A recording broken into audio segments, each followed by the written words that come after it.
Hello, everybody, and welcome to Season 6, Episode 8 of Dualistic Unity with Jackie and Amanda.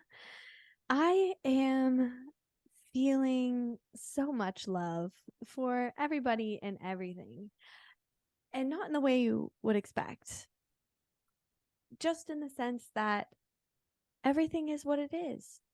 And there is such a beauty and a depth to that, and the things that we are able to experience through the symbolism of other people is just magnificent when at the end of the day you can remember that you're only ever interacting with yourself, and all of those experiences, all of the things that you feel like you need are already within you if you're willing to experience them. Absolutely. Jackie, I'm so glad the chat that we're about to get into is exploring need, how that's present in all of us, and how that doesn't have to be the foundation of every relationship that you're in, including the one with yourself. And so I am very excited for everyone to dive in and see how we explore relationships without focusing on need, even though the need can always be found. Because it's always there, but it just doesn't require the attention that we normally give it. So let's get into it, and I hope you all enjoy.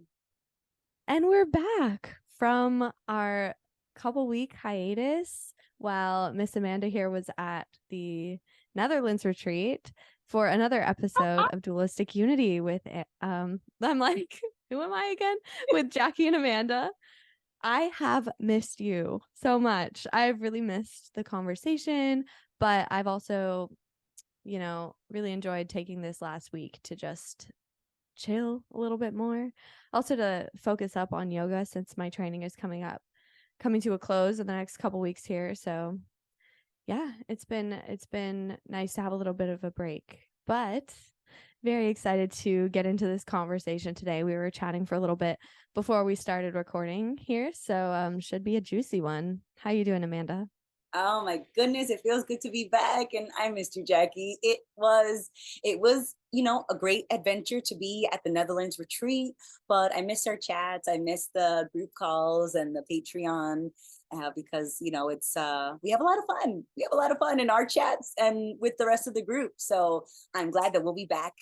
At our first Patreon calls are going to be back this Sunday, so that'll be exciting. And yeah, I'm glad that we got to chat a little bit beforehand, because, certain things have happened since we last spoke. And I got to explore relaxing during the retreat and not doing so much. And that was really nice. And so I resonate when you were saying that, like you enjoyed that week off, because it's important to rest and to recharge, because doing something isn't the only quote unquote productive thing you can do. The resting is just as crucial for that fluidity, for that productivity that we so often strive for. And then at the retreat, I got to explore and see need, and I had more encounters, with just looking at my own need and looking at the way that need is expressed in my relationships, whether they are quick, quote unquote, quick relationships, people that I don't spend too much day-to-day time with, or people that I talk to often. The need is present in both, and it's so often dismissed, or it's so often just not acknowledged, because so many people, they don't want to be needy, but they don't see how needy they already are. Absolutely. I think it can be hard to admit to yourself that you're needy. Definitely wasn't something I liked admitting to myself, and I still catch myself being needy frequently. But that's okay. We're not judging it, but it's about noticing it, and with that noticing, taking responsibility for it. And that's the biggest key, because where we really get lost is when we keep investing in need, and we keep trying to use other people and external situations to fill some void within ourselves. And then the more we do that, that cognitive dissonance gap gets wider and wider. And so it becomes almost more and more uncomfortable to admit it to yourself. And so that's when you can hurt other people. That's when you can become all of the things that you could never admit to yourself to being, because none of us want to be hurtful. None of us want to be selfish.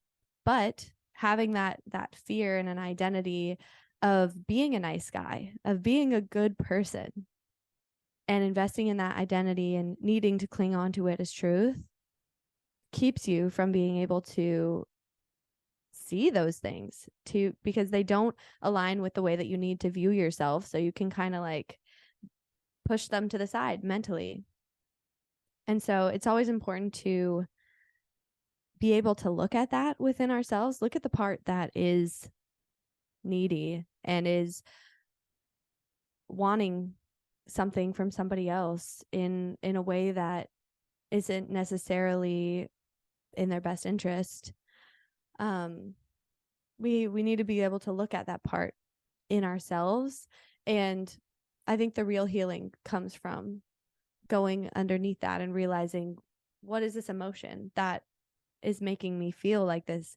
What do I feel that's lacking within myself? And what can I do to remedy that internally, rather than trying to find that and take that from other people. And just, it's like you're trying to fill a cup that has a hole in it.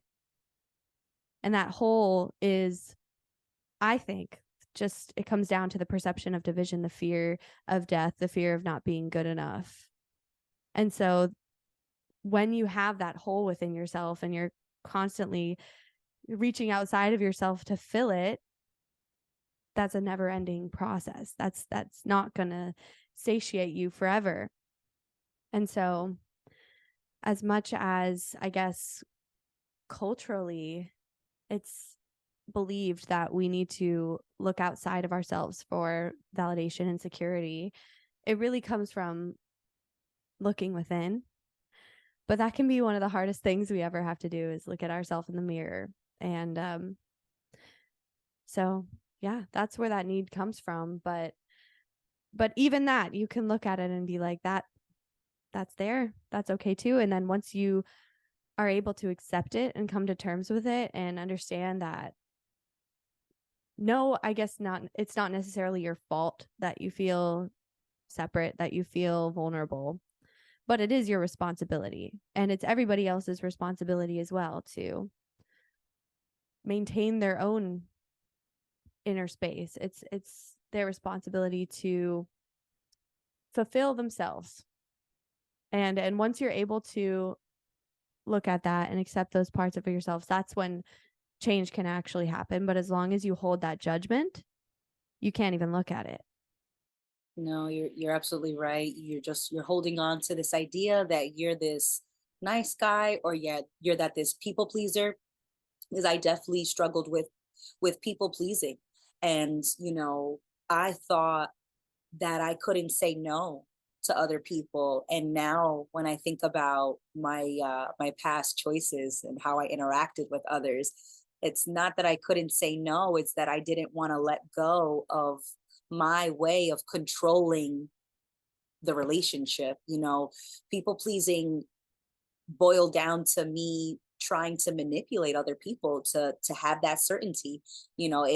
If I am always anticipating your needs, then I will cement my value in your mind. And if I can cement my value, then I can always keep you around. So I'm not trying to be a people pleaser because I'm actually trying to please you. It's because I'm trying to control you. And I'm trying to control you because I am needy. I think that I can't survive without this person, this job, this scenario. And I always can. I'm okay with the fact that I used to be really good at manipulation, and that at a moment's notice I can dive back into that skill set right now. It's the difference between what I feel like was past versus the current version, is that I don't want to. I don't need to manipulate anyone because I don't need you to stay. I'm okay if you leave. I'm okay if you decide your journey, your path is going in a different direction. Like, I'm okay with you taking that step away from me because I didn't need you to stay here. I don't need to be in any relationship or in any friendship. I just don't need anyone to stay, and as much as we share moments, I still feel like I'm alone in that shared moment. Like right now, we're having this conversation, right? And I still have all my thoughts in the back of my head, and you're not experiencing those thoughts.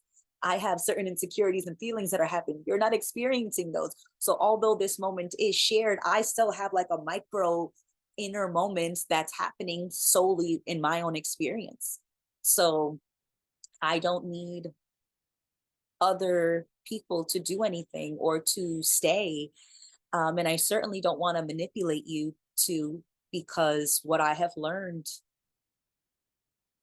is that the people who want to stay don't need to be convinced. They don't need to be manipulated. And that means so much more. It feels so much more special to me that you decide to have this conversation with me for your own reasons for you, and that I don't have to manipulate you to have a chat with me, that you want to do it of your own accord, that it is completely voluntary, it is completely willing on your part, and that makes it so much more special. And so although I can think back like, damn, it did look like I successfully influenced other people to get a certain result that I did want to get, it felt hollow. So I just I just despite that there is still a feeling of need, right? So it's not like I'm saying I have abolished the feeling we are no longer needy. I just don't listen to those needs. I don't give them too much attention. I don't focus on them too much. And I know that as much as a need pops up, I know that I will be okay if it was just me. If I would never have another friend, another boyfriend, another family member, if it was just me, it'd be okay. I would enjoy it. I would make the most of it. Sometimes it would feel lonely, and sometimes it would feel sacred, sacred solitude. It wouldn't always feel like I was doomed to live this existence alone, like, because that's just a perception. And when people decide to share a moment with you, to give you some of their time and attention and their love, and they give it to you purely of their own choice, there is nothing that compares to that feeling. And so I am still needy, and that doesn't mean anything to me. Yeah, that's a great point to emphasize that that need is still going to be there. Like, I don't know, we are having this experience of division, and with that there is the experience of lack. There is, there are certain things that we need from like the environment, like we need to breathe, we need to eat. um the extent of that, like we need to eat sometimes, we need to breathe. It's not like we need to breathe a certain amount or we need to eat a certain amount. Anywho, in terms of our relationships with other people, there is this argument that like it is a fundamental human need to like be in relation with one another. And we sort of take that in an entitled way. Like we're like, no, these people need to love me, need to treat me in this certain way because I have this need and you need to fulfill it. And I do think that over the course of our evolution, like us being together, working together as one, has been the reason that we've been able to do the things that we've been able to do. Um, but yeah, I think in terms of just us feeling okay in ourselves, because I think that's ultimately what we're looking for is just to feel okay. Like we know that progress and striving and achievement doesn't fill that pit inside. Like I was talking about, like the hole at the end of the cup, we think achievement, all of that is going to fill that. We think that love and attention and friendship and relationships are going to fill that. And it's just not. Like you have to realize that like you are alone. in your subjective experience, you are the one that you are with all the time. So when you're feeling that need for validation, for love, for comfort, for security, what you really want is to give it to yourself. You want somebody, and we project that outside. We project it onto other people, and we're like, okay, well, if they love me, then I can love myself, then I can feel love. But if you're still viewing that person as separate from you, and you're manipulating them in specific ways to get the validation, to get the attention that you need, and it's not them wanting to be there for their own reasons, it's not satisfying. Because then we have the fear that they can leave at any point, and if they do, we're not going to be okay. And when that need is involved, the relationship's almost always sour. Like every relationship romantically that I've been in my life, I'll own that, has eventually soured because of need. And like you said, I find that friendships almost can be more fulfilling and feel like what I now perceive as to be like genuine love is because it's an appreciation for somebody, for who they are, without needing them to meet your expectations, without needing them to coddle you and baby you and listen to all your woes and to tell you that everything is going to be okay. You don't actually need that in the way that our society thinks that we do. Like we have such a hyperfixation on like marriage and finding the one, and the one person that's going to fill all your needs. But that's why like the divorce rate is 50%, and then there's on top of that more people that are unsatisfied in their marriages and like are not happy, but they're just staying because they think that's what they need to complete themselves. And I think the only genuine love and relationships come from loving yourself first. It's like you love them as you love yourself. And self-love isn't telling yourself you're the best, most perfect being. It's not putting yourself up on a pedestal and telling yourself you're better than other people. It's just what I think. It's just unconditional acceptance. It's just allowing, softening, like almost like beholding the magnificence of yourself. That's what I kind of think that self-love is, and love of other too, because it's really the same. Because when we're experiencing other people, really we're experiencing ourselves, like our interpretation of them. We're not experiencing them, because like you said, Amanda, like you're feeling your feelings right now, and I can't feel what you're feeling, and you can't feel what I'm feeling.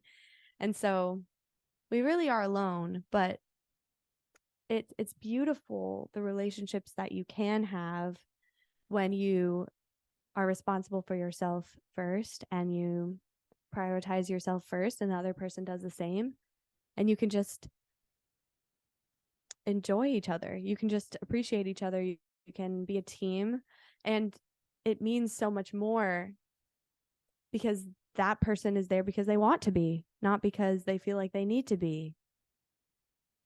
And I just think that's so beautiful, but it can be really hard to find, because I think a lot of people look for relationships like that as a way to heal themselves, to make themselves feel better rather than doing the work first. And yeah, so if somebody is really approaching you with like an ulterior motive, or like rushing into things with you, and they like want to move the relationship really quickly, that's an indicator that they have this need. and you, they're not looking at you, they don't like you necessarily, they like the idea of you in their head, and so they want to control and manipulate you into filling that role. And you don't have to. Like honestly, the best, something that I've learned, because I have had the tendency to be a little bit too nice, to be a little bit manipulative, have people pleasing tendencies. And so it's been a journey for me for recognizing the power in not fulfilling people's expectations, even if it upsets them. Like, that's how I love myself and love them, even though it doesn't feel like love to them at the time. Like, if I'm being responsible and I'm nudging you towards responsibility, that's probably the most loving thing that I could do for you, is not feel that expectation. But yeah, it's just we have such a warped idea about what love is, I think, societally. Yeah, and it's it is a warped idea just as much as, wanting to be a people pleaser or wanting to be a nice guy or pretending that that's legit. Like, it's I'm always skeptical when I'm in a social scenario and a guy is being really scummy and he gets called out by the group for being scummy and like hitting on girls when they're too drunk, or hitting on people when they're on psychedelics, or and then being like shocked. Like, I had no idea that I was making people feel unsafe. It's like, you didn't see people cringing. You didn't see girls like looking, eyeing for help from there. Like, you don't notice that, because I noticed it when I was saying congratulations to somebody and I didn't mean it.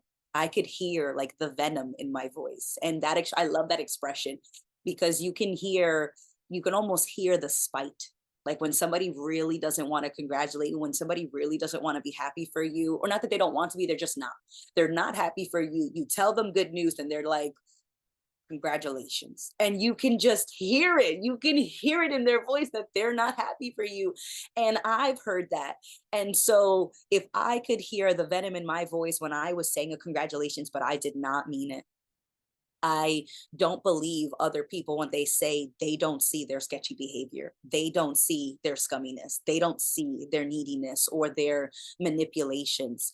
Because to manipulate is for you to try to control someone without them noticing that you're controlling them. So how the fuck do you not notice that you're trying to control somebody? That seems like it can't be really passive. It's not like you trip over a stump. Like, how do you not notice you're being manipulative? Like, that just seems so full of shit, because I always knew it when I was doing it. It wasn't an accident. I was absolutely doing it to protect myself. I was absolutely doing it to control the uncertainty of a situation with another person. There's no way that I do that blindly. It's not a knee jerk reaction. You hit the knee, it jerks up the foot. Like, I don't just accidentally manipulate my friend. Like, oops, I'm sorry, didn't mean to do that, Steph. Like, or whatever the name is. I just don't believe the nice guys when they think that we don't notice that they're not actually being nice, that they're just manipulating you because they think that the only way that they can be valuable is if they get you into bed. That the only way that they could be valuable is if they get a certain woman to be on their arm. It's like, you're more than that. You're absolutely more than that. And so I've been really thinking about the friend zone.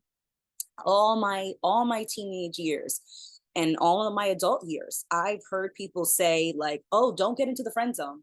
If you get into the girl's friend zone, that's it. It's like dating doom. Oh no, you're doomed to always be her friends. And I'm thinking, damn, if there's any group that I'd want to pull from to date, it should be my friend group. Not like I'm dating my whole social circle. Let me expand on this. It's not that I want to date every friend that I have. It's just to say that, why don't I want the foundation of all my romantic relationships to be friends? How could I not want that? You're telling me that I don't want somebody who appreciates just the person that I am. I don't want somebody that recognizes the work that I do on myself and is doing work on themselves, and they don't need me to make them feel better. So you're telling me that I should want to date a stranger that I find attractive. That should be the group that I pull from. really? Like, if anything, the friend zone should be the best zone that you pull from to date. You know, it should not be the zone like, oh no, he's a friend. I could never see him that way. What? Are you kidding me? I absolutely would prefer that someone is my friend first, because I feel like friends are most likely to be honest with you. Friends are most likely to communicate with you. Friends are most likely to value you as more than just a checklist. So I would think that the friend zone is the best zone. Like, why wouldn't you want to date somebody that you consider a legitimate friend? And a legitimate friend would never want to try to sleep with you when you're drunk. A real friend would never try to hit on you and sleep with you when you're high on psychedelics. That's not what a friend does. That's what a scumbag does. And so I would rather date a friend than date a scumbag stranger that is telling me he's such a nice guy. Period. Yeah. That's completely true, and I agree. Like, I I have been single for probably like the last 8 months, and right now I'm like, I don't want anything to do with anybody. But I've kind of been thinking about going forward, like how I want to navigate dating, because obviously I've recognized that a lot of that shit was coming from need. And so part of me is afraid of like falling back into that cycle and like almost having those parts of me that are needy be triggered by like getting validation. And also, like, I think what I've settled on is that I'm just gonna be friends with people for as long as I possibly can. Because like, you can have a crush on somebody and them be your friend and not do anything about it, and like have it be super chill, have it be super platonic, and then you can actually get to know them without like having an expectation in the background. Because I think what happens is that we meet somebody and we don't know them when we have all these ideas, and we fall for them. Basically, we get in too fast, we get in too deep too quickly, and then we realize, oh yeah, this isn't the person that I thought they were. Well, duh. Like, of course they aren't. They're a person, but by that time you're already invested. By that time there's emotions involved. You might even be boyfriend and girlfriend when you realize that you don't like them. and then and then comes in the manipulation of trying to get them to become that idea that you had in your head. And people lose themselves in relationships that way. And from both ends of the spectrum, like, they're trying to be what their partner wants them to be, and they're losing themselves, but they're also like investing in their need and becoming like a less and less secure, a less and less peaceful version of themselves, because they're expecting their partner to fill their needs. So it's like you get lost in this mess of like ideas and need, and you're not actually seeing the person in front of you or appreciating them. So why the fuck are you together? It just doesn't make sense to me anymore. It's like the thinking about relationships in terms of ideas is not fulfilling, because that's not what a relationship is. A relationship is the moment to moment experience with the person. And so it's totally okay to have people in the friend zone. Totally fine. Literally everybody is in the friend zone. There's not like different brackets. Y'all are all in the friend zone. And then it'll be interesting to see how that plays out. And I'm sure I'm going to have to learn a few, I'm feel like I'm constantly going to be learning lessons in relationship. And I think that's what they're for, is just to experience being with somebody else and to have them reflect all of your bullshit and all your need back at you, and face it and work through it. And then relationships don't need to be permanent. They don't need, like, we expect somebody to fill our need forever and ever and ever. And like, we want to find the one, we want to find our soulmate. We want to find the one perfect person that we think is perfectly fit to us and hold on to them forever. But I simply just don't believe that that's what relationships are for. And I think really our relationship, the only relationship that's going to be permanent is the one with ourselves. And so that's where our priority needs to be, rather than looking for that validation and for that security externally. Relationships are going to come and go. That's the way they are. But as long as you're not maintaining these strict ideas about what a relationship is, that relationship still exists. Like, it might not be active, but like, we're always in relation with everything around us, everything and everyone. So like, it's okay if they change and shift out of our life for a little bit, because I still have the one relationship that truly matters, which is the one with myself. Always be here for me. And that's all I really need at the end of the day. Like, I don't need anybody to fill those roles for me anymore, because I can do that all for myself. And so I don't know, it's interesting navigating that, because when I feel secure in this way, it's like I don't want to give up any of that, but I think there's lessons and there's beauty and there's an experience to be had on the opposite end of the spectrum as well. So yeah, I don't know. What are your thoughts about that, Amanda? Like, in terms of dating, it's hard to navigate when there aren't labels, because I think we're just so used to that, and a lot of things can be triggered by like a lack of labels, a lack of need, and it can be a little bit tumultuous. I definitely feel the uncertainty of dating without labels, because dating in itself is a label, right? So you think immediately, oh, I've been seeing this guy for a number amount of weeks. That must mean we're dating. That must mean that we need to become boyfriend and girlfriend, and that's just another way to make things feel more certain. Because even if I do get married to somebody, as much as that's supposed to be a commitment that is supposed to last until death do us part, that's not a guarantee. Any one of us could wake up one day and realize, I don't actually like this other person. I don't actually like myself in this relationship with this other person. I don't like the options that seem to be available when I'm connected to this person. There are a number of things you could wake up one day feeling, or that your partner could wake up feeling. And so marrying them doesn't guarantee anything more. And so being boyfriend and girlfriend is another example that it doesn't guarantee anything. So if you do decide you want to become officially boyfriend and girlfriend, just know that that's not promising anything for tomorrow. So if you decide to embark on the journey that has labels, just know that the situation is still the same as it was before the official labels. You are just as uncertain about what they might want. They are just as uncertain about what you might want.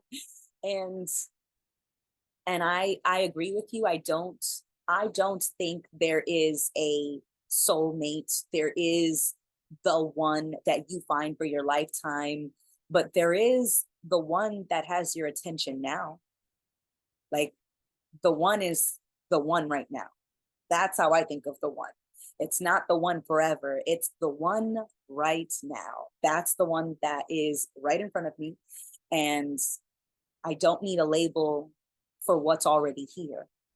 If there is a guy that's here that I'm chatting with, that I'm talking to, that I'm giving my time, attention, and possibly my love to, I can do all of that without labels.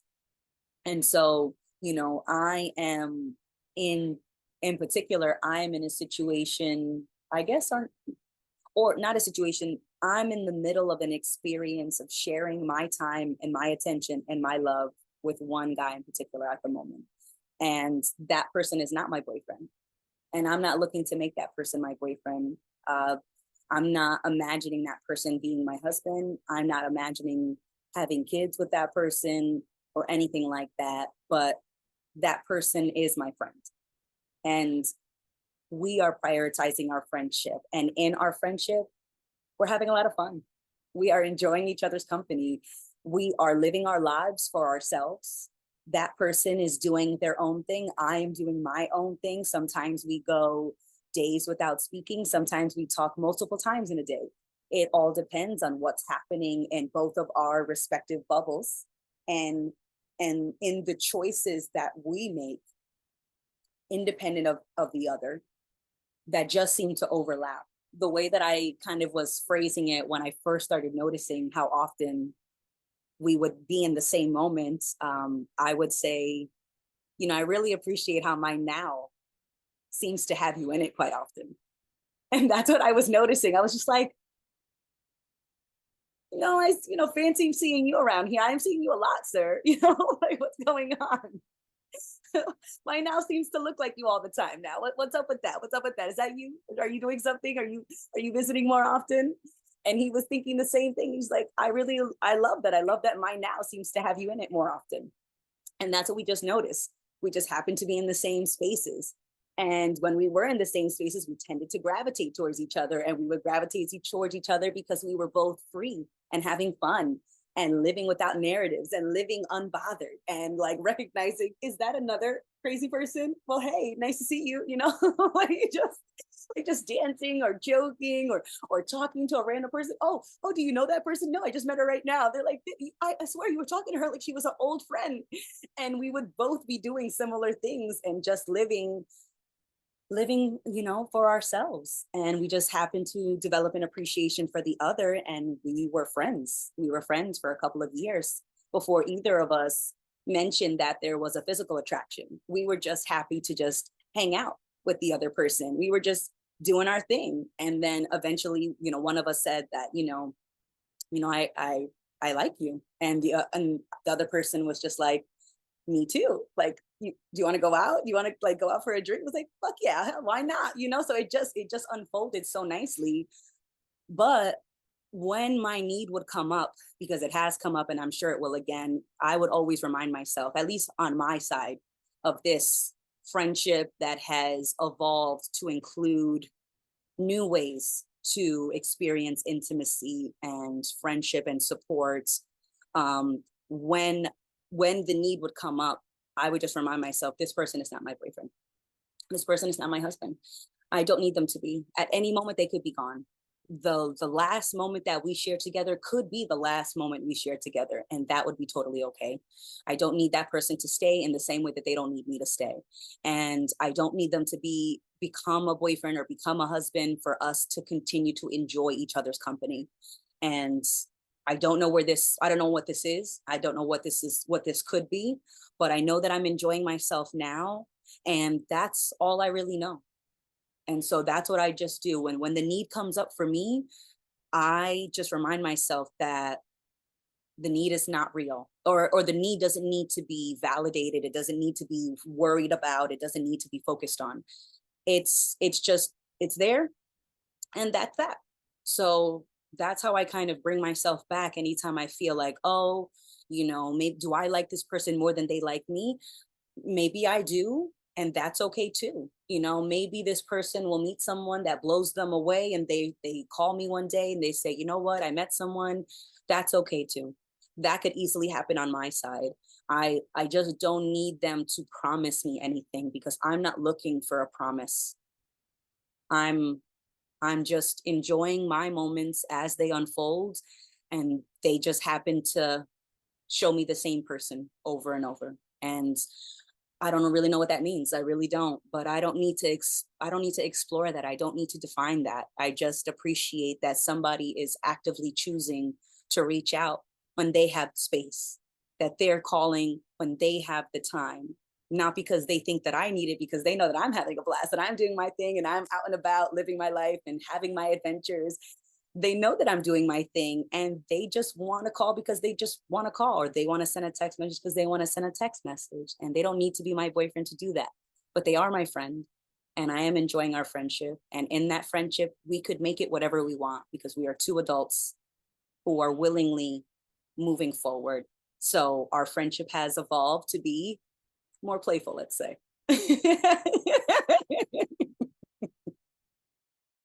Okay, Amanda. I love that. And I love just how it progressed naturally, because I think that's how it should be, like your priority in every moment should be, what do you want to do? What do you want to do? Always. And if somebody just happens to be in the same sort of vibe, the same sort of moment, and y'all both want company, then that's how it can naturally sort of unfold. And when you were talking about like the one, I I thought like maybe it's just we are the one. Like we are the one, but not the you that you're thinking about, as in like you being the all and everything that is in terms of your experience. And that person is part of you. That person is part of the one. And so like you loving yourself can spill over into you loving them, but it's only genuine if you're both loving yourself first.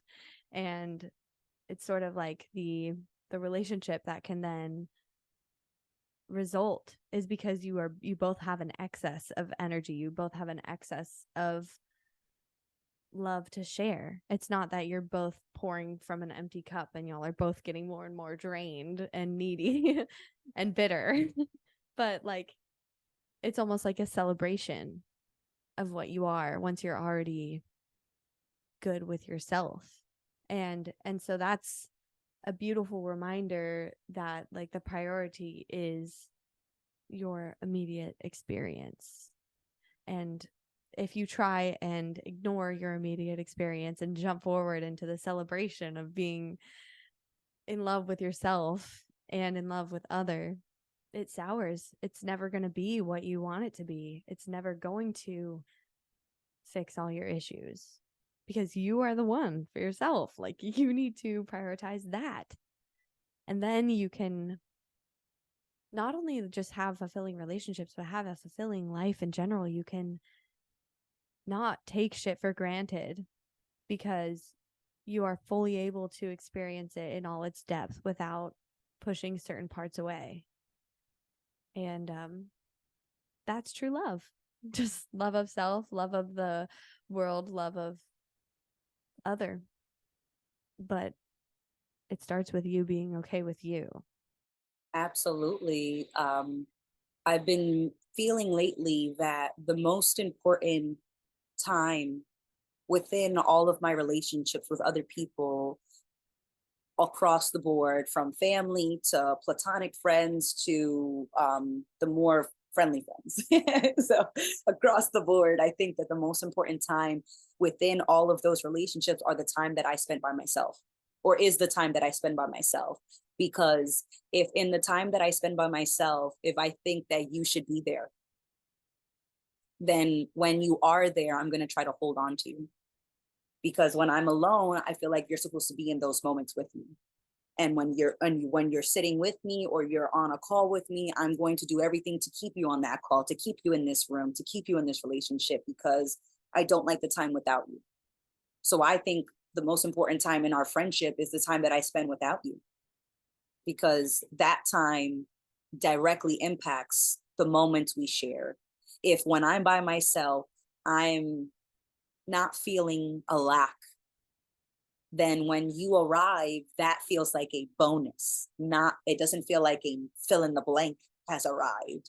It feels like a whole nother sentence has been added to the paragraph. And I'm not looking for you to fill in a gap. I'm just appreciating the addition that you bring to the moment. All of you. I get to enjoy the experience of you because I'm not looking to have the experience of you be a band-aid on the experience of me. So I do think that the most important time in any friendship, in any relationship, is the time that you spend without that other person.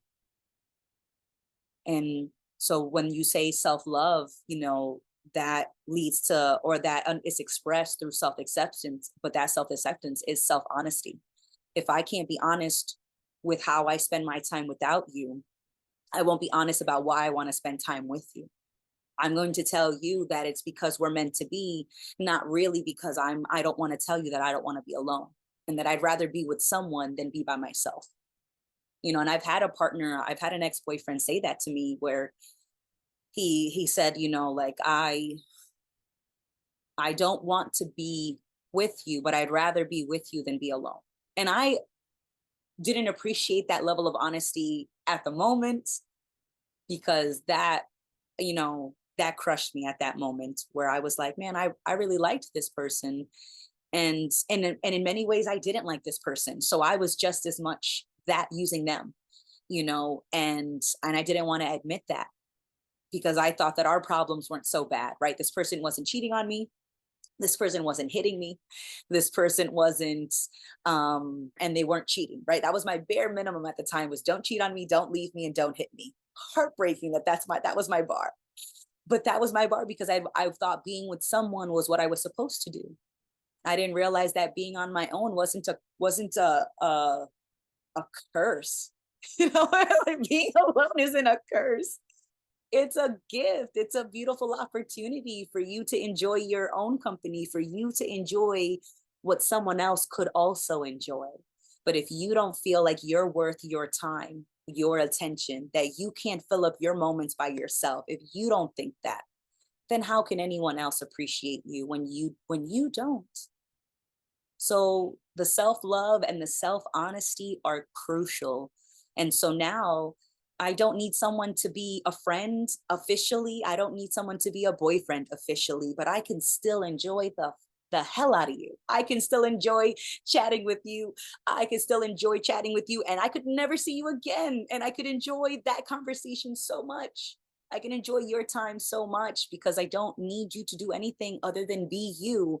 And any time you give me is a gift. It's a precious, and I'm grateful, and I appreciate that so much, because I don't know how often that will happen, and I don't know what the future will hold. But if I can appreciate one moment with you, then I will treasure that forever. I don't need to have a million moments that are meaningless, where I see you every day and you tell me something that makes me feel better, or you do something that makes me feel better, or you validate me, or you do anything. Like, I don't need a million moments that prove anything. But if I can appreciate one moment with you, that's enough. And as long as I appreciate that moment, I don't need you to. So with a person, like with somebody that you may be dating, yeah, they may lie to you. Yeah, they may leave you. And as long as you're going into it and you're being honest and you're being open for no other reason but because you can, but because you're willing to, that's enough for me. Because I've thought so many times in this dating fiasco, before before and during this new interaction that I'm in right now, at any point somebody could manipulate me. At any point someone could lie to me, and that really is not my concern. If I give you my trust and you break it, I don't feel bad that I gave my trust to you. I just know not to do it again. I just know that you're not in a place to appreciate someone trusting you fully. And that's not to put myself down. I'm not naive in that moment. I decided to give my trust to somebody that seemed like that I wanted to, and what they did with it is on them. And so I'm okay. I'm okay getting lied to. I'm okay with somebody leaving me. I'm okay with somebody potentially cheating on me. I'm okay with somebody breaking my heart, because I'm glad that I felt comfortable enough, that I felt adventurous enough to put myself on the line, because I could, because I wanted to, and because I chose to. And so the fact that I'm living openly and authentically is enough for me. And so I don't need someone to say thank you. I don't need someone to say I love you back. If I feel it, I'll express it and I'll share that. And that's enough for me, because that's what I can do. And I can't control someone else. And I can't control how someone responds to me. And I don't need to. So you don't need to promise me anything. I will give as I want to, and let the cards fall where they may. I'm going to be happy with my choices, because they're mine, and I made them the way that I felt I could. And so that's why I'm not really concerned with what anybody else does in quote unquote the relationships that I'm in, because I know what I'm doing in them, and I'm okay with my choices, and I can live with them. And that's more than many people can say. And so that's how I'm navigating this when it comes to dating and when it comes to just all my relationships. Yeah, completely. Like that's sort of what I was getting at when I said relationships with other are relationship with yourself, because you really don't, you're not receiving anything from other people. Like the love that you feel in a relationship is coming from within your own consciousness, and all of the lessons that you learned in the relationship come from how you approach the relationship. And you can't fucking control other people. Like it's about surrendering to that which you cannot control. But once you have surrendered, you have the option then to embrace that uncertainty or to run in fear from it. And that's where control comes in. Like if you're afraid of opening yourself up, of giving to somebody else in fear that they're not going to give back or that they might leave you, um that's needy. That's when manipulation comes in, because you have to make sure that if I'm engaging in uncertainty, that this is going to have a guaranteed ending. You're not going to leave. We are committed. You are this way and you have to treat me this way, and I can, and we want to be able to reliably think that that's true. But it's never like that. Uncertainty is always going to be there. And if you can rest in that and become comfortable with it, just because you know you can't escape it, then it's like that's when everything is the most exciting. Like you could think of it as exciting. Yeah, there's risk involved. Like they don't have to stay, but will they? And so that's where things stay alive. But like it's almost like as soon as you slap a label on it, you get complacent a little bit. It's like you don't have to prioritize every moment. And this is something that I've heard like dating coaches say, especially towards men, or it's like you have to continue doing the things that you did to get the girl once you're in the relationship. Like that's how you make a relationship last, or like you need to keep that same energy that you do at the beginning, because I think that's what a lot of couples lose once they're married or once they're dating, is that they're not putting in that effort, because the present moment isn't the priority anymore now that you have that security, now that you have that label. So like relationships are almost more fulfilling and more exciting when it's sitting in that uncertainty. And with that, people can leave, and that's a lesson in and of itself. And deciding when you want to leave and negotiating that as well is an incredible learning opportunity. But that can only take place when you allow yourself to accept that, yeah, relationships aren't permanent. They're an opportunity to refine and deepen the relationship I have with myself. And they're not guaranteed forever, but like we'll always also have that relationship with ourselves to explore. And you don't need to hold on to anybody else to continue to experience that or to love. Like I feel so much love for myself or my life in general, and I don't have anybody who's giving me attention. Like I'm not seeing anybody, and I don't need to see anybody. Like the last like year or something, I've just become more and more self-sufficient, or like isolated. Like friendships have fallen off, my relationship fell off, and I think it has deepened my relationship with myself. And it's cool to be able to feel that love and security within myself, because I know that like at the end of the day, that relationship is always going to be there. And I know that I have the awareness and responsibility to manage myself in relationships and not go into shit for the wrong reasons. And I feel lucky that I've learned this lesson at the age of 23 and have not had to go through some crazy shit. I haven't had to be hurt too many times. And, you know, there's always lessons to be learned from that shit. But yeah, it's just I'm excited for the relationships I will have in the future, because I don't need to have any of them. So I know if I'm letting anybody in, it's because they're doing the work. They're responsible for themselves as well. And like, I feel like my bullshit detector is so honed right now. Like I can tell immediately like what somebody's intentions are with me. And it's funny, like, just being able to brush that off. But I can see it now. I can see the need in other people because I'm willing to see it in myself. Yeah, and I'm so glad that you mentioned that.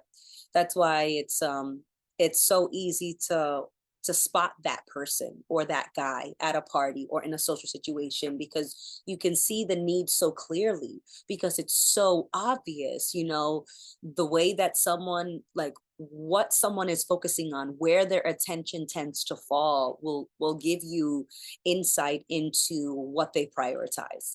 And so, you know, I have flashcards taped to my walls, and one of the flashcards says, you can't hide your priorities, because as soon as someone just takes a close look, you can see where your attention falls, and where your attention falls is where you think the value lies. Because who focuses on what they think is invaluable? No one. Like, no one focuses on what they don't think is important. So if you want to know what somebody thinks is important, look where they pay attention to. Look what they pay attention to, and you can see exactly what they value. You can see exactly what they think is important, because like I said, nobody focuses on what is not valuable to them. That makes no sense. You know, it's like a mechanic doesn't focus on the landscape outside the mechanic shop, right? Because that has no value to him. He's not thinking, there's no nuts and bolts, there's no gears, there's nothing in the grass. So the mechanic is less likely to find them weeding the lawn outside the mechanic shop, you know. So, but if you see that they're focusing on the brakes, they're focusing on the tires, you see where their attention tends to fall. You see what's important to them. You see a guy, he's at a bar and he's talking to every girl that seems to be single. Then you know that what he's prioritizing is hooking up, or making a connection, or trying to find a girlfriend, or trying to fill some blank. You can see, because he's not talking to every person in the bar, guys and girls, equally. He's only talking to a certain group. He's only talking to a certain type of person. So you know that he's prioritizing connecting with that type of person. When you see a girl and she's only talking to guys that are over 6 feet, you know that she's prioritizing height, because she's valuing the way that she thinks other people will perceive her when she has somebody that's 6 feet plus on her arm. You can just tell what she's prioritizing, and you don't have to do much. Just look. And so for all the people pleasers and all the nice guys, like, you're not invisible. It's very clear what you're doing, because it's so obvious what you're doing, and only you are pretending that no one's noticing. And so I love calling people out like that, because you obviously don't care about the group when you're doing shit like that. So why should the group be walking around your feelings? Why are we walking on eggshells not to call you out when we all know what you're doing? Because I knew when I was being manipulative, I knew what I was doing.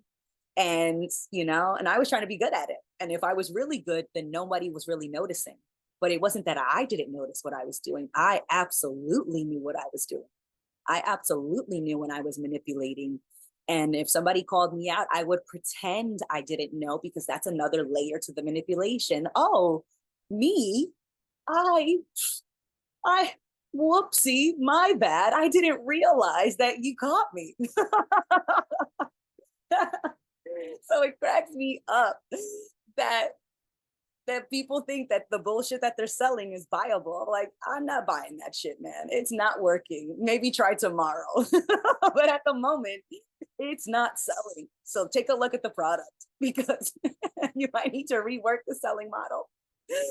Oh my God. But I just also don't take it too personally. Like, you know, it has nothing to do with me. So when I encounter the people pleasers and the nice guys of the world, I also know that the way that they're acting has nothing to do with me and everything to do with their relationship with themselves, or the lack of, if we're being, accurate, the lack of a relationship with themselves is what we're seeing.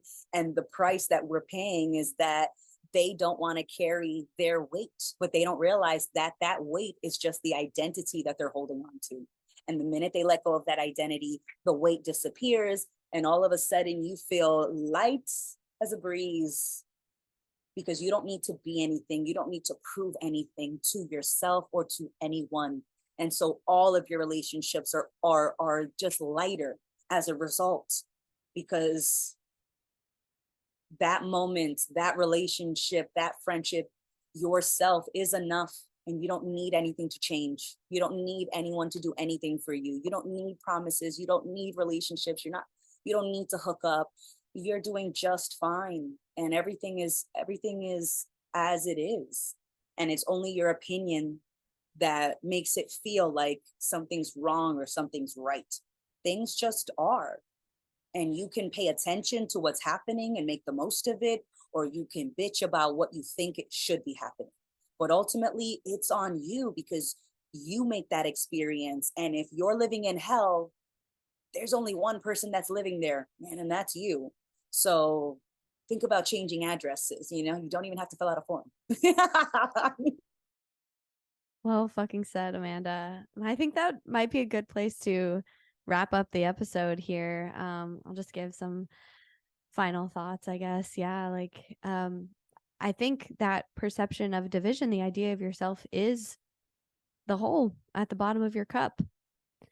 And as long as you think you're separate and you need to fill your hole, literally and physically, please, with other people, other external circumstances, you're going to be manipulative, and then you're going to keep denying it to yourself, and you're going to keep digging yourself deeper and deeper into this hole, and you're going to keep repeating the same cycle over and over again of having an idea, getting into a relationship, realizing they're not that idea, trying to get them to be that idea, and then ultimately losing them and feeling like you're not okay by yourself, just to repeat the cycle over and over and over again. So no judgment.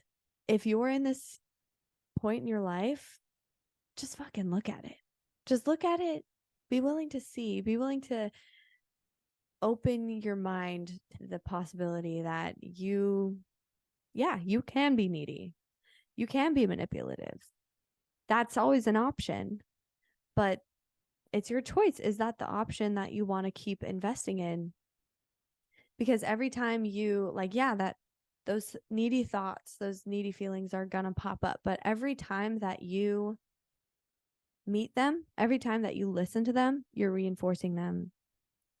So once you have that awareness, you have the discernment to make a different choice, to do what's actually loving, which is to focus on yourself and allow that person to prioritize their own experience and their own being. And, if you happen to be able to enjoy time together, that's great. It's all just a bonus. It's not a need, because you are ultimately responsible for yourself. You are the only one. You are the one. There isn't the one. You are the one. And that's that on that. So thank you for listening to this episode of Dualistic Unity with Jackie and Amanda. It's great to be back, and we're super excited for you guys to hear these episodes in season 6, which right now it's end of November. So these will probably be coming out January or February, I would assume, which is hilarious. But yeah, love you guys, and not in a needy way, just in an unconditionally accepting way. I love you because I love me. Yes, lots of platonic unconditional love. Thank you for time traveling with us, and I look forward to time traveling again soon with you guys. Bye. Bye bye. And now we record the intro. Okay.